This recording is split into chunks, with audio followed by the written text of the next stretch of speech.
kecha telefon keldi. Dastlabchilikda o'zim yoniga edim. Assalomu alaykum. Salom.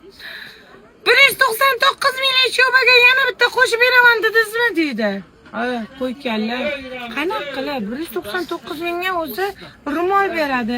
Men senga shunaqa chip-chiroyli Pekin fabrikasidan sho'ba berayotgan bo'lsam, yana bunga qanaqa qilib bitta qo'shib berishim mumkin?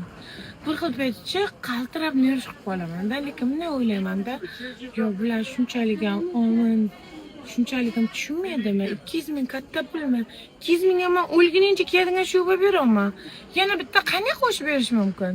To'g'ri, 1+1 bor narsa, chiroylilarim, masalan, bunaqa qimmat, original sho'balarim 799 mingga berib, bitta shunaqa yoki mana bunaqa chip-chiroyli sho'balarni hadyaga berishim mumkin.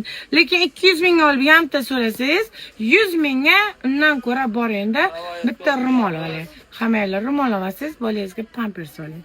Yoki o'zingiz bilan boshqani soling. Lekin bitta sho'ba so'ramang, chip-chiroylilarim, xafa bo'laman.